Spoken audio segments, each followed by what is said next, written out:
Hello guys, இந்த வீடியோவில் பார்த்தீங்கன்னா ஒரு ஆப்ஜெக்ட் வந்து எப்படி டூப்ளிகேட் பண்ணுறது, அப்புறம் இன்ட்ரெஸ்டிங்கான ஒரு ஸ்பின் டூல்னு ஒன்று இருக்குது, அதை பற்றியும் பார்க்க போகிறோம். அப்புறம் ஒரு ஆப்ஜெக்டை வந்து எப்படி பேரண்டிங் பண்ணுறது அப்படின்னு பார்ப்போம். ஸோ ஒரு ஆப்ஜெக்டை வந்து டூப்ளிகேட் பண்ணுறது ஷார்ட்கட் கீ பார்த்தீங்கன்னா Shift D. ஸோ இதை ப்ரெஸ் பண்ணிங்கன்னா நம்மளுக்கு வந்து ஆப்ஜெக்ட் வந்து டூப்ளிகேட் ஆயிரும். ஸோ நான் இப்போ வந்து இதை வந்து ஒய் ஆக்சிஸ்லேயே வந்து மூவ் பண்ணால் நீங்கள் உங்கள் கீபோர்டில் ஒய்யை ப்ரெஸ் பண்ணிங்கன்னா நம்மளுக்கு வந்து இந்த ஆக்சிஸில் மூவ் ஆகும். இதுவே நான் எக்ஸை ப்ரெஸ் பண்ணால் எனக்கு எக்ஸ் ஆக்சிஸில் வந்து மூவ் ஆகும்.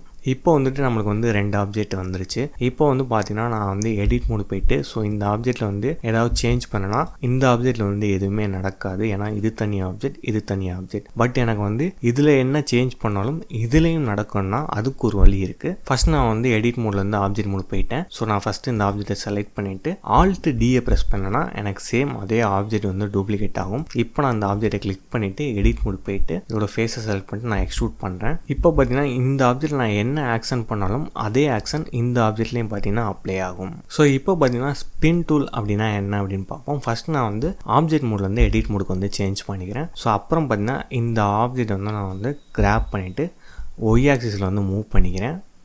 ஸோ இப்போ பார்த்தீங்கன்னா உங்களுக்கு வந்து ஒரு எல்லோ கலரில் டாட் லைன் மட்டும் உங்களுக்கு தனியாக தெரியும். ஸோ இந்த டாட் லைன் என்ன அப்படின்னு பார்த்தீங்கன்னா இந்த ஆப்ஜெக்டோட சென்டர் பாயிண்ட், இதை வந்து ஒரிஜின் பாயிண்ட் அப்படின்னு சொல்லுவாங்க. அதாவது இந்த ஆப்ஜெக்டில் நான் என்ன ஆக்ஷன் பண்ணாலும் அது இதை பேஸ் பண்ணி தான் நடக்கும். ஸோ இந்த ஸ்பின் டூல் எங்கே இருக்குன்னு பார்த்தீங்கன்னா இந்த ஆப்ஷனில் ஸ்க்ரோல் பண்ணிட்டு வந்தீங்கன்னா இங்கே இருக்கும் ஸ்பின் டூல்.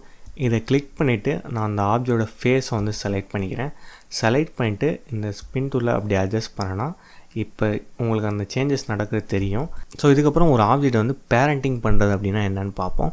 அது என்னென்னு எக்ஸ்பிளைன் பண்ணுறத விட நான் உங்களுக்கு வந்து அதை செஞ்சே காமிக்கிறேன். ஸோ ஃபஸ்ட் நீங்கள் வந்து எந்த ஆப்ஜெக்டை வந்து பேரண்ட் பண்ண போகிறீங்களோ அந்த ஆப்ஜெக்டை வந்து லாஸ்ட்டாக தான் செலக்ட் பண்ணணும். ஸோ நான் இந்த க்யூபை தான் பேரண்ட் பண்ண போகிறேன். ஸோ ஃபஸ்ட் நான் வந்து இந்த 2 சிலிண்டரையும் வந்து செலக்ட் பண்ணிவிட்டு அதாவது ஷிஃப்ட்டை ப்ரெஸ் பண்ணி வந்து 2மே செலக்ட் பண்ணிக்கிறேன். ஸோ லாஸ்ட்டாக வந்து நான் அந்த க்யூபை வந்து செலக்ட் பண்ணிக்கிறேன்.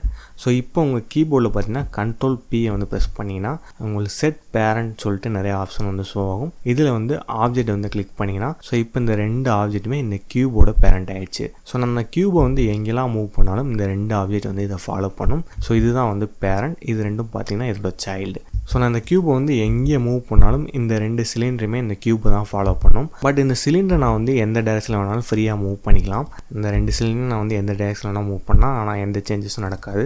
பட் நான் அந்த க்யூபை மூவ் பண்ணேன்னா எனக்கு இந்த 2 சிலிண்டருமே மூவ் ஆகிறது உங்களுக்கு தெரியும். ஸோ இதுதான் பார்த்தீங்கன்னா அந்த பேரண்ட்டோட யூஸ்.